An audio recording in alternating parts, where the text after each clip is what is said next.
దినాన మనం చెప్పుకునేటువంటి వాక్యం ఏంటంటే మరి 37వ కీర్తన 1వ వచనంలో ఈ విధంగా రాయబడి ఉంది, చెడ్డవారిని చూసి నీవు వ్యసన పడకమని ఉంది. మనము ఈ లోకంలో పరిశుద్ధంగా ఉన్నప్పుడు, నీతిగా జీవిస్తున్నప్పుడు అనేక మంది వారు కానీ, మన పక్కవారు కానీ, లేకుంటే మన తోటివారు కానీ, మన ఇంట్లో వారైనా, లేక బస్తీలో అయినా, లేకుంటే గ్రామంలో అయినా, లేకపోతే స్కూల్లో అయినా, కాలేజీలో అయినా, సంఘములో అయినా, సమాజంలో అయినా అనేక మంది చెడ్డవారు మనకు కనబడతా ఉంటారు.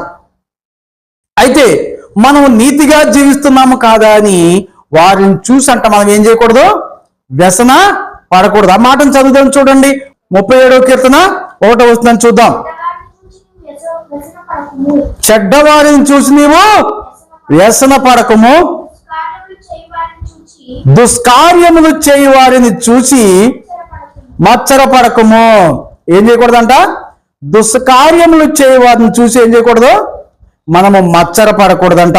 చెడ్డవారిని చూసి మనకి ఏమవుతుందంటే మనకు కొంచెం బాధ అనిపిస్తుంది. నేను బైబిల్ కాలేజీలోకి వెళ్ళినప్పుడు అక్కడ చాలా మంది 120 మంది దాకా ఉండేవారు.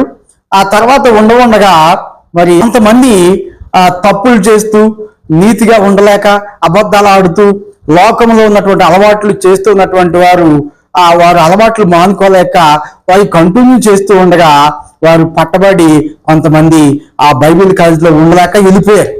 చివరికి 120 మందికి 80 మంది మిగిలారు. చివరికి 50 మందే మిగిలారు.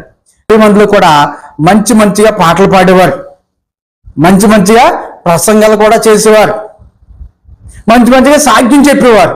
మేమున్నటువంటి ఆ బైబిల్ కాలేజీ దగ్గర అక్కడే హాస్టలే ఉన్నది.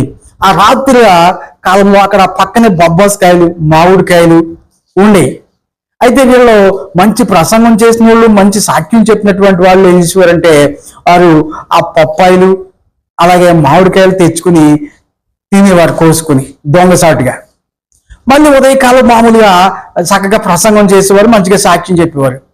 వాళ్ళని చూసి నాకు కోపం వచ్చేసింది. వీళ్ళు ఇంత మంచి వాక్యాలు చెప్పి మళ్ళీ ఈ చెడ్డ పనులు ఎందుకు చేస్తున్నారు, ఈ దొంగ పనులు ఎందుకు చేస్తున్నారు, పులిపీట మీద నిలబడి వాక్యాన్ని బోధిస్తున్నారు. వాళ్ళని చూసి నాకు కోపం వచ్చేది. వాళ్ళని చూసి నాకు ఏమనిపించింది అంటే వీళ్ళంతా చెడ్డవాళ్ళు, మంచి మాటలు చెప్తూ చెడ్డ పనులు చేసేవాళ్ళని కోపం వచ్చేది. దేవుడు ఏం చెప్తున్నాడంటే చెడ్డవారిని చూసి నీవు వ్యసన పడకూడదు.